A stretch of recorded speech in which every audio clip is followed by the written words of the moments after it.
Hello everyone, आप सब कैसे हैं। मैं उम्मीद करता हूं कि बहुत अच्छे होंगे और अपनी पढ़ाई को बहुत अच्छे से कर रहे होंगे। मैं आकाश कुमार बढ़ाना आईसीटी वर्चुअल क्लासरूम में आपका बहुत बहुत स्वागत करता हूं मेरे प्यारे बच्चों। जैसा आपको पता है हमारी 10th क्लास है और 10th क्लास में हम लोग देख रहे हैं आपका इकोनॉमिक्स और बच्चों इसी के अंतर्गत हम लोग आज नए चैप्टर की आपका शुरुआत करेंगे। वैश्वीकरण और भारतीय अर्थव्यवस्था को हम लोग आपका देखेंगे और इस चैप्टर को आपका प्रारंभ करने जा रहे हैं। हमने साख एवं मुद्रा को बहुत अच्छे से देखा, उसके सारे प्रश्न उत्तरों को हमने बहुत अच्छे से कंप्लीट किया। क्लियर है। मैं उम्मीद करूंगा कि मेरे प्यारे बच्चों ने सारे चैप्टर्स को बहुत अच्छे से रिवीजन कर लिया होगा। अगर आपको चैप्टर के दौरान कोई चीज़ आपको समझ नहीं आती है तो बच्चों आप मुझसे लाइव जुड़कर चैट के माध्यम से आप अपनी क्वेरी को, अपने प्रश्न को मुझसे पूछ सकता है, कोई भी स्कूल का कोई भी बच्चा। क्लियर है। तो हम चलते हैं सीधा डिजिटल बोर्ड की तरफ। चलिए ध्यान दीजिए, चैप्टर हमारे सामने है और चैप्टर नंबर 4 देखिए आप लोग, वैश्वीकरण और भारत यानी ग्लोबलाइजेशन और इंडियन इकोनॉमी, भारतीय अर्थव्यवस्था। देखिए सबसे पहले आज के विश्व में उपभोक्ता के रूप में हम में से कुछ के सामने वस्तुओं और सेवा के विस्तृत विकल्प हैं। कह रहे हैं कि हम उपभोक्ता हैं, यानी कि जिन चीजों का उपभोग करते हैं, यानी कि उनको ग्रहण करते हैं, लेते हैं, आपका खरीदते हैं, तो हम क्या है, उपभोक्ता। और हमारे सामने बहुत सारे विकल्प हैं किसी वस्तु के लिए, किसी आपकी सर्विस के लिए। विश्व के शीर्ष स्थल विनिर्माताओं द्वारा निर्मित डिजिटल कैमरे, मोबाइल फोन और टेलीविजन के नवीनतम मॉडल हमारे लिए सुलभ हैं। कह रहे हम नए डिजिटल कैमरे हमारे लिए उपलब्ध हैं, नए मोबाइल फोन हमको नए नए मॉडल्स और टीवी के मॉडल हमारे लिए सुलभ है। हमेशा भारत की सड़कों पर गाड़ियों के नए मॉडल देखे जा सकते हैं। वे दिन गुजर गए जब भारत की सड़कों पर केवल एम्बेसडर और एलिफेंट कारें ही आपके दिखाई देती थी। आज भारतीय विश्व की लगभग 30 कंपनी द्वारा निर्मित कारें खरीद रहे हैं। अनेक दूसरी वस्तुओं के ब्रांडों में भी इसी प्रकार तीव्र से वृद्धि देखी जा सकती है। कमीजों से लेकर टेलीविजन और प्रसंस्करण फलों तक के रस। क्लियर है। देखिए सिंपली कहना चाह रहे हैं कि आज की तारीख में उपभोक्ता के पास ऑप्शन बहुत है, विकल्प बहुत है। अब आप देखिए, भारत पहले वाला भारत नहीं है, उसमें बहुत सारी चीजें आपकी नहीं है। क्लियर है। उनमें आपका उन सारी चीजों को आपको देखना होगा, थोड़ा सा आपको समझना होगा। कैसे कि जिस तरह से जो आपकी टॉप मोस्ट आपकी कंपनियां हैं, जो टॉप मोस्ट कंपनी आपका चीजों को बना रही हैं, ब्रांड, उन ब्रांडों में अब भारत की जो आपकी खरीदारी का रेट है वो बहुत अच्छा है। कह रहे हैं वो पहले के टाइम गए जब लोग एम्बेसडर कार ही खरीदते थे। आज देखिए मर्सिडीज, रोल्स रॉय, इस तरह की जो कार हैं वो इंडिया में आम प्रचलित के रूप में भी आप इनको देख सकते हैं। हमारे बाजारों में वस्तु की बहुविकल्पता अपेक्षाकृत नवीन आपकी परिघटना है। 2 दशक पहले यानी कि 20 साल पहले भी आपको भारतीय बाजारों में वस्तुओं की ऐसी विविधता नहीं मिलेगी। देखिए आज से 20 साल पहले भी हमारे पास चीजों खरीदने के लिए ऑप्शन नहीं था। आज आप एक शर्ट खरीदने जाइए, एक शर्ट के ही आपको 10 कलर आपको मिल जाएंगे, 10 पैटर्न आपको मिल सकते हैं। लेकिन आज से 10 साल पहले, 20 साल पहले देख लीजिए, बहुत ज्यादा वैरायटी नहीं थी। विविधता का मतलब आपकी वैरायटी नहीं थी चीजों में, लेकिन अब क्या है, आपकी वैरायटी है। कुछ ही वर्षों में हमारा बाजार पूर्णतः परिवर्तित हो गया, यानी कि टोटली चेंज हो गया है हमारा। हम इस तीव्र परिवर्तन को कैसे समझ सकते हैं?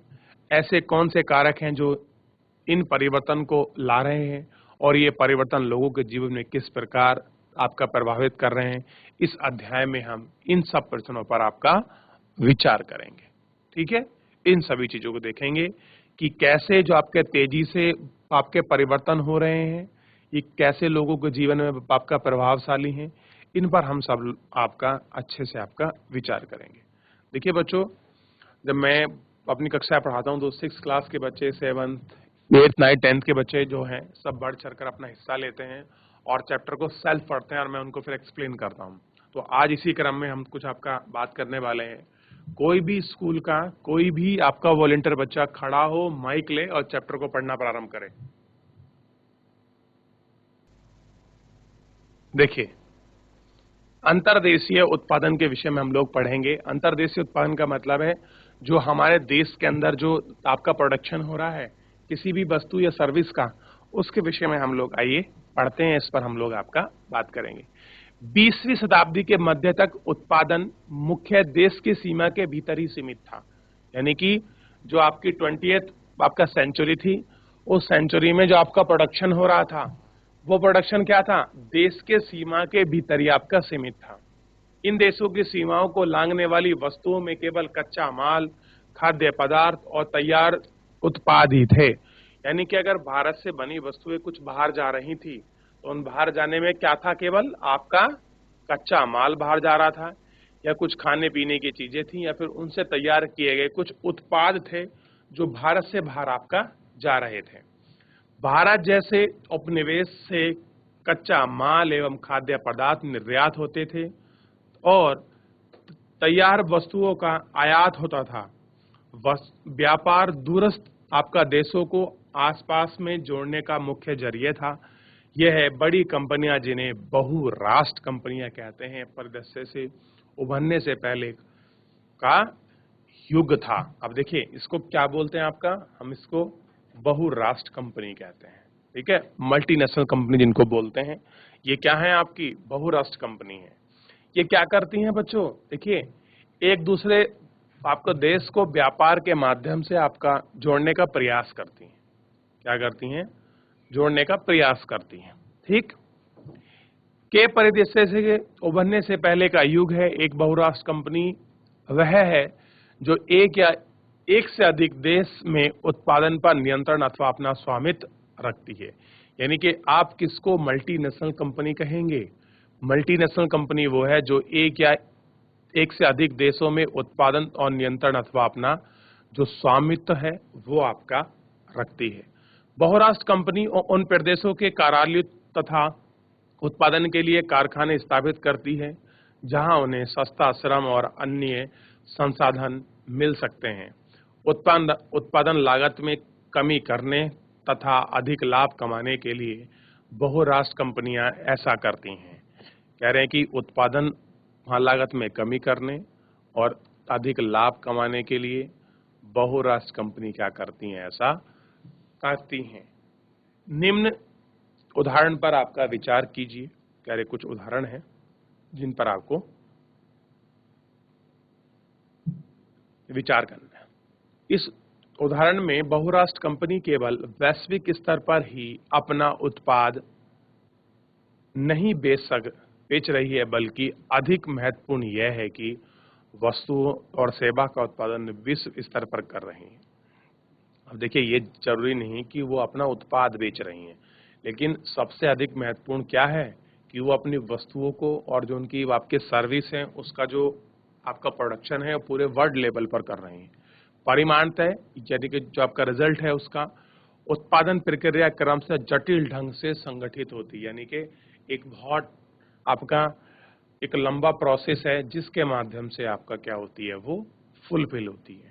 उत्पादन प्रक्रिया छोटे भागों में विभाजित होती है और विश्व भर में फैली हुई है। ऊपर दिए गए उदाहरण में चीन एक सस्ता विनिर्माण केंद्र होने का लाभ प्रदान करता है। मैक्सिको और पूर्व अमेरिका, यूरोप और बाजारों में अपनी निकटता का लाभप्रद है। कह रहे यूरोप है, अमेरिका है, बाजार है, इन सबके निकटवर्ती क्षेत्र हैं, उनमें आपका लाभ करता है। भारत में अत्यधिक कुशल इंजीनियर उपलब्ध हैं और कह रहे हैं कि भारत में अत्यधिक आपके कुशल इंजीनियर उपलब्ध हैं जो उत्पादन के तकनीकी पक्षों को समझ सकते हैं। यहाँ अंग्रेजी बोलने वाले शिक्षित युवक भी हैं जो ग्राहक देखभाल सेवाएं उपलब्ध कराते हैं। ये भी सभी चीजें बहुराष्ट्र कंपनी की लागत का लगभग 50 से 60% की बचत करती हैं। कितना करती हैं? 50 से 60% की जो बचत है वो आपका करती हैं। अतः वास्तव में सीमाओं के पार बहुराष्ट्र कंपनी प्रक्रिया के प्रसार को असीमित हो सकती हैं, इन सब में असीमित हो सकती हैं। अब देखिए, आओ थोड़ा सा आगे बढ़ते हैं हम लोग। विश्व भर के उत्पादन को एक दूसरे से जोड़ना। कह रहे जो आपका वर्ल्ड लेवल पर जो भी आपका प्रोडक्शन होता है, हम उनको एक दूसरों से कैसे जोड़ते हैं, इसके विषय में हम लोग देखते हैं बच्चों। क्लियर है? लेकिन उससे पहले हम थोड़ा सा क्या करते हैं, थोड़ा सा ऊपर बढ़ते हैं और ऊपर बढ़ने के साथ हम और चीज़ों को भी आपका देखते हैं और इनमें आपका देखने का आपका प्रयास करते हैं कि क्या चीज़ें हैं, किस तरह से हैं। औद्योगिक उपकरण बनाने वाली एक बड़ी बहुराष्ट्र कंपनी संयुक्त राज्य अमेरिका के अनुसंधान केंद्र में अपने उत्पादकों का डिजाइन आपका तैयार करती है और उसके पुर्जे चाइना में विनिर्मित होते हैं। फिर इन्हें जहाज में लादकर मैक्सिको से पूर्वी यूरेशिया यूरोप ले जाया जाता है, जहां उपकरणों के पुर्जों को जोड़ा जाता है और तैयार उत्पाद को विश्व भर में बेचा जाता है। इस बीच कंपनी की ग्राहक सेवा की भारत स्थिति कॉल सेंटर के माध्यम से संचालन किया जाता है। क्या होता है? भारत स्थिति कॉल सेंटर है जहां पर इनका आपका संचालन किया जाता है। आप समझिए, एक बहुराष्ट्र कंपनी है, यूएस में क्या बना रही है, वो अपना एक उपकरण बना रही है, आपका डिजाइन तैयार कर रही है। पुर्जे कहाँ बन रहे हैं? चाइना में। और वो आपका लदकर कहाँ जा रहे हैं? यूरोप और मैक्सिको ले जाए जा रहे हैं। और उनका कॉल सेंटर कहाँ स्थित है? भारत में। तो देखिए, बना कौन और रहा है, ट्रांसफर कोई और कर रहा है, डिजाइन कहीं और बन रहा है और उसकी सर्विस के बारे में कोई और देश में जानकारी मिल रही है। तो इसी तरह का जो काम है वो आपकी कंपनियां करती है, जो कंपनी है वो आपकी बच्चों इसमें करती हैं। ये आपको थोड़ा सा पता होना चाहिए, ठीक है? और इनका थोड़ा सा आपको ध्यान भी रखना है कि किस प्रकार से ये सारी चीजें होती हैं, ठीक है? आगे बढ़ते हैं थोड़ा सा और ध्यान देते हैं। सामान्यतः बहुराष्ट्र कंपनी उस स्थान पर उत्पादन इकाई स्थापित करती है जो बाजार के नजदीक हो। क्या करती हैं कि जितनी भी मल्टीनेशनल कंपनी अपनी यूनिट को वहां एस्टेब्लिश करेंगी जहां पर क्या होगा, आपका मार्केट कैसा हो, नियरेस्ट हो, जहां कम लागत पर कुशल और अकुशल श्रमिक उपलब्ध हो और जहां उत्पादन के अन्य कारक की उपलब्धता सुनिश्चित हो। साथ ही बहुराष्ट्र कंपनी सरकारी नीतियों पर भी नजर रखती है, उनके हितों की देखभाल करती है। आप बाद में इस अध्याय में सरकारी नीतियों के बारे में अध्ययन करेंगे। आप क्या करेंगे? इन नीतियों पर, सरकारी जो आपकी पॉलिसी हैं उनके विषय में भी आप लोग अध्ययन करेंगे। इन परिस्थितियों को सुनिश्चित करने के बाद ही बहुराष्ट्र कंपनियां उत्पादन के लिए कार्य और कारखानों की स्थापना करती हैं। कहने जो आपकी बहुराष्ट्र कंपनियां हैं उनके जो कार्यालय हैं और उन कारखानों की वो क्या करती हैं? स्थापना कर रही। परिसंपत्ति यानी जो उनकी एसेट होती है, जैसे भूमि, भवन, मशीन और अन्य उपकरणों की खरीद में व्यय की गई मुद्रा को निवेश कहते हैं। अगर कोई कंपनी अपनी भूमि खरीदती है, भवन खरीदती है, मशीन उपकरण खरीदती है, इस प्रकार का जो आपका खर्चा करती है, उस खर्चे को हम बोलते हैं आपका, क्या बोलते हैं बच्चों? ध्यान रखना आपका, हम उसको बोलते हैं निवेश।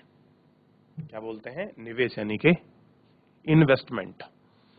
बहुराष्ट्र कंपनियों द्वारा किए गए निवेश को विदेशी निवेश कहते हैं।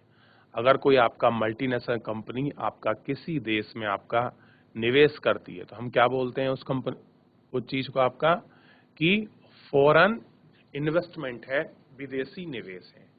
कोई भी निवेश इस आशा से, आशा का मतलब है उम्मीद से किया जाता है कि यह परिसंपत्ति यानी कि जो पैसा हम लगा रहे हैं उससे क्या होगा, लाभ अर्जित करेगी, यानी कि प्रॉफिट में चलेगी। कभी कभी बहुराष्ट्र कंपनियां इन देशों की स्थानीय कंपनी के साथ संयुक्त रूप से उत्पादन करती हैं। संयुक्त उत्पादन से स्थानीय कंपनी को दोहरा लाभ होता है। क्या होता है? दोहरा लाभ, यानी कि डबल प्रॉफिट होता है। पहला, बहुराष्ट्र कंपनियां अतिरिक्त निवेश के लिए धन प्राप्त करती हैं, जैसे कि तीव्र उत्पादन के लिए मशीन खरीदने के लिए। दूसरा, बहुराष्ट्र कंपनियां उत्पादन की नवीनतम प्रौद्योगिकी को अपने साथ लाती हैं और क्या करती हैं, जो उद्योग की आपकी नवीनतम जो आपकी तकनीकी है उनको अपने साथ लाती हैं। यानी कि किसी भी मल्टीनेशनल कंपनी का आपका किसी देश में इन्वेस्टमेंट करना उस देश के लिए अच्छा होता है, क्योंकि वहाँ नई नई टेक्नोलॉजी आती है और बहुत सारा पैसों का फ्लो आता है। और जिस जगह पर आपकी कंपनी स्टेब्लिश होती है, वहाँ पर देखिए क्या होता है, वहाँ के कुशल और अकुशल यानी कि अनस्किलफुल और स्किलफुल लोगों को आपका जॉब के यानी कि रोजगार के बहुत सारे जो अवसर हैं वो आपके पैदा होते हैं। और जब कोई कंपनी स्टेब्लिश होती है तो उसके बगल में आप देखेंगे school, hospital, mall, shop, restaurant वगैरह, ये सारी चीजें आपकी विकसित होती हैं। तो हमको देखना चाहिए कि एक मल्टीनेशनल कंपनी कितने लिए हमारे लिए बेनिफिट है। एग्जांपल समझ सकते हो, आज की तारीख में जो एनसीआर है, नेशनल कैपिटल रीजन, राष्ट्रीय राजधानी क्षेत्र, इसमें अगर आप देखोगे तो मल्टीनेशनल कंपनी बहुत मार्क्स लेवल पर है। गुरुग्राम में है, आपका दिल्ली में है, आपका नोएडा, ग्रेटर नोएडा में है, हिसार में है, हरियाणा में जो आपका पलवल रीजन है, वहाँ सब ये पूरी फैली हुई है आपके 100 किलोमीटर के दायरे में। तो देखिए कितना बड़ा मार्क्स लेवल पर वहाँ आप उनको डेवलपमेंट देख सकते हैं। एग्जाम्पल के रूप में आप लोग हल्द्वानी में देख सकते हैं, रुद्रपुर में आप लोग डेवलपमेंट देख सकते हैं। उसी तरह से हरिद्वार में जो आपका सिडकुल और बीएचएल वाला क्षेत्र है, ये देख सकते हैं। देहरादून में जो आपका सेला कोई जो आपका रीजन है, आप उसको आपका देख सकते हैं। तो ये सारे चीजें आपकी एक मल्टीनेशनल कंपनी के स्टैब्लिश होने से आपके बहुत सारी चीजें आपकी डेवलप होती हैं बच्चों, ठीक है, जो आपको इन सब पर ध्यान रखना है।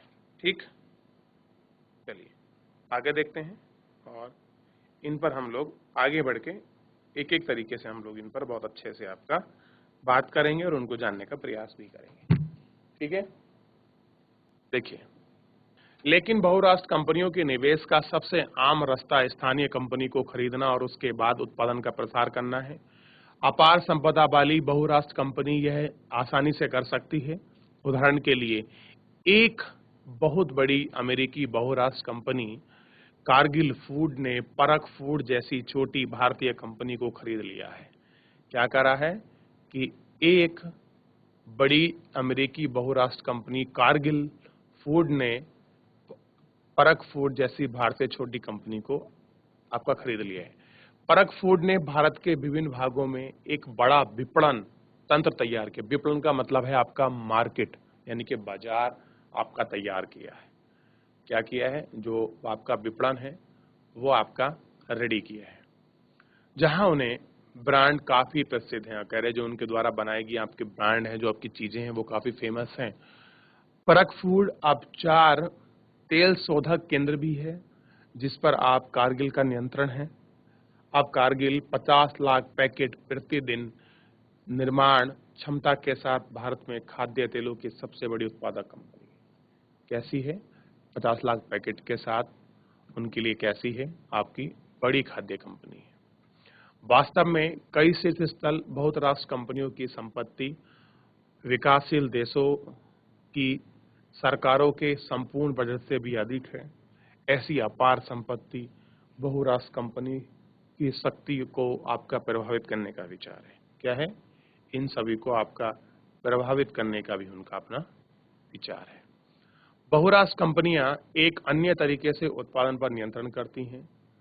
विकसित देशों की बड़ी बहुराष्ट्र कंपनियां छोटे उत्पादों को उत्पादन का ऑर्डर देती हैं। वस्त्र, जूते, चप्पल एवं खेल के सामान ऐसे उद्योग हैं जहां विश्व भर में बड़ी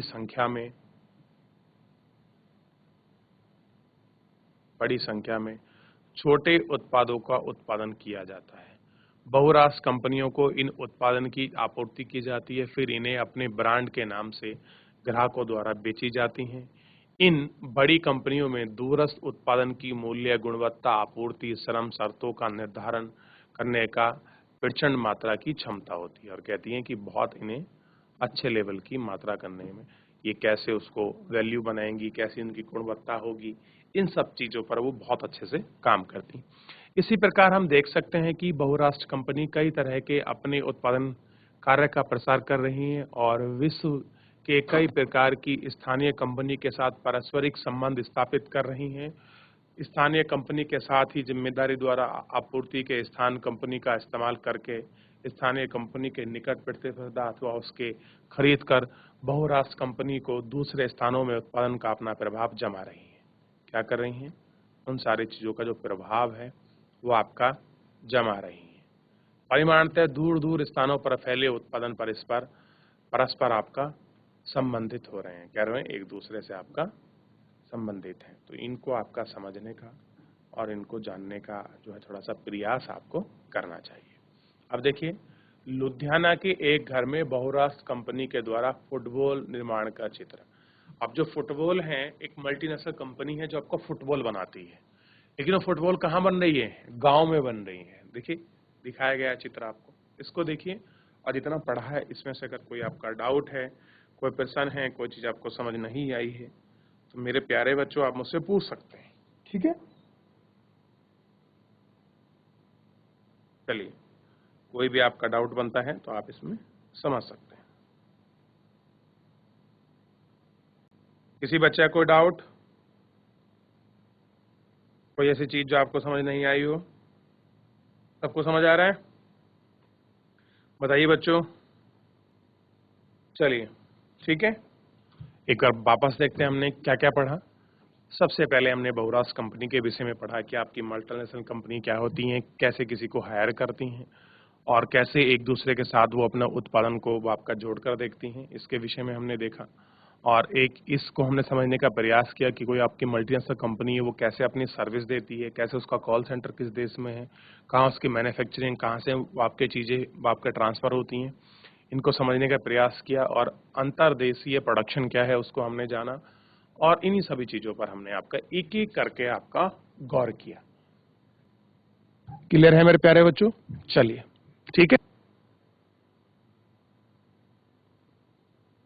तो बच्चों, आज के इस लेक्चर के अंतर्गत हमने भारतीय अर्थव्यवस्था को हम लोग आपका जानेंगे कि कैसे आपका ग्लोबलाइज हो रही है, कैसे भारतीय जो अर्थव्यवस्था है वो आपका वैश्वीकरण में आपका चेंज हो रही है, मल्टीनेशनल कंपनी क्या होती हैं, कैसे उनका आपका वर्क करती हैं, इसके विषय में आप लोग बहुत अच्छे से आप उनको जानोगे, आप उनको पढ़ोगे।